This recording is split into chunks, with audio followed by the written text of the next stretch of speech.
There is a lot of criticism of the new Lilo and Stitch movie, which is pretty common for a live-action Disney remake, but some of the criticism hits pretty deep. The core of it revolves around the question of if Nani should have tried harder to keep Lilo. Was she being selfish by choosing to go to college? And the more specific and concerning question, as a person of Indigenous heritage, did she have even more of an obligation to keep Lilo out of the government's hands? Welcome to Philosophy All Along.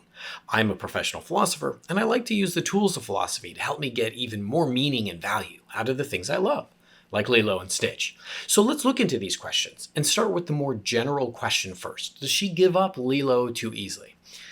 Well, it seems, at least to me, a bit unfair that she didn't try hard enough. She fought a lot to keep Lilo, and it seemed like she was out of options. I do think we're always in a bit of a dangerous position when we decide that someone didn't try hard enough when giving a child up to someone else's care. For example, like parents and adoption. There are many reasons why, but they usually hinge on knowing that we can't give the child what they need and deserve. So really, as someone not in that position, it would be arrogant of me to decide whether or not someone should keep a child when they feel they can't give the best to them. But you might be referring to the end of the film, where Nani chooses to go to college and gives custody to her friend and neighbor, as opposed to gives up custody to the state. That moment, I think, is best understood in terms of what she believes is best for Lilo, but also in understanding Nani as someone else's child as well. And this is consistent with the film's larger theme, sacrifice, like when Stitch gives up his life for Lilo. But sacrifice isn't just a one-way street in a family and in our relationships. For it to be a healthy relationship, everyone in the family has to make sacrifices sometimes. And that means that even Nani, as a guardian, deserves having her ohana make some compromises so that she can be well too. In Nani's case, she's trying to figure out what is best for Lilo, and is also trying to figure out being able to pursue her dreams and her life when pushed to do so by Lilo. Our culture is a weird one where we chastise women as having an obligation to give up everything entirely for your children. That's why sometimes you'll hear mothers correct people and say, listen, I have a name, I'm not just so-and-so's mom. But we demand this of them while at the same time providing virtually nothing to help them support children and families in our own society. We have the worst family leave of any industrialized nation in the world. Childcare is insanely expensive. Child health care is even more expensive. We demand that parents give everything to their children while denying parents almost every social support that makes it possible to be the parents we want to be. It's a lot like how we treat teachers.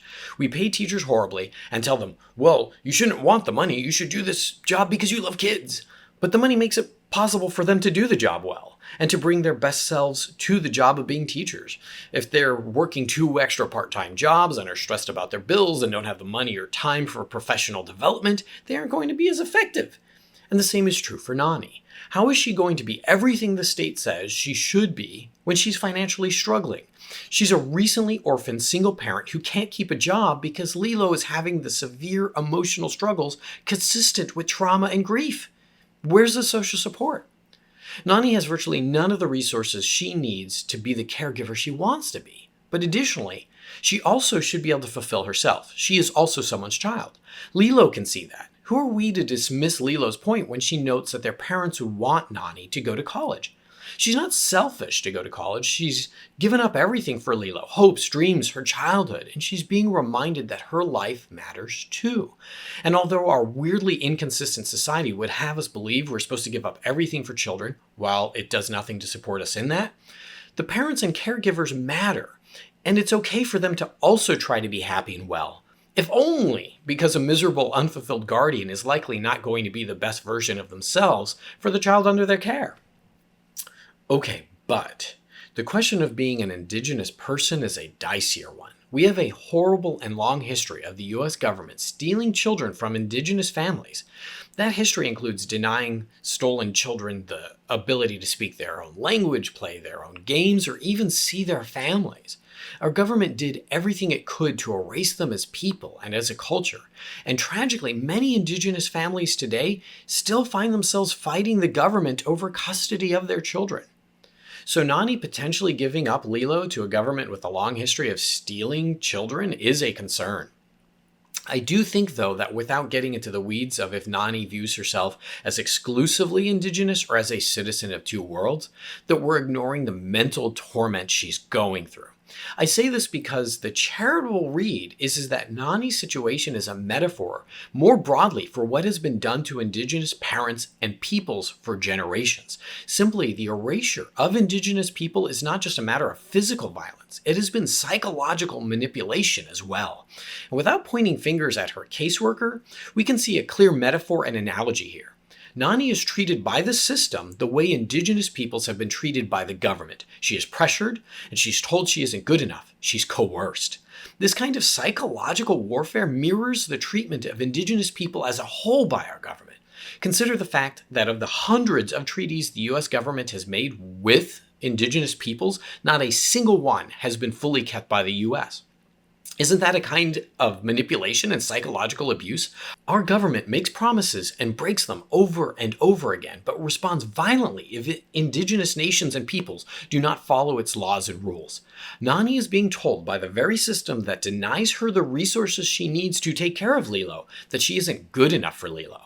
It's a kind of gaslighting, and I think we see echoes of that psychological abuse in the long history of making caricatures of Indigenous peoples, making them villains in westerns and red faces in our team logos and characters in Disney films that we can sympathize with, but not really think about their plight. It's a history of making them feel inferior and not good enough. Without making this an even sadder video, look into the issue of self-harm and alcoholism on reservations. It's beyond tragic, and it's used by our government to make Indigenous peoples feel like they deserve to suffer as they do, despite the fact that it is the US government's mistreatment, marginalization, and history of demonizing them that is the cause. So we see that happening to Nani, and we see her try to fight it. But if there is one thing that is more difficult than believing that we're good enough when we're down, it's feeling like we are good enough for someone else when we're down. Well, obviously there's a lot more to unpack here, but I do think that the film has more to offer than many people are giving it credit for. And we can, at the very least, learn from the film and use it to help us be more compassionate to those who are struggling with these very real issues. Okay, please let me know what you think. What am I missing? What did I get wrong or right? Thank you so much for watching. If you enjoyed this video, please like and subscribe. You can always find me here on YouTube, on Blue Sky, or wherever you get your podcasts at Philosophy All Along. I appreciate you and your time. Have a wonderful day.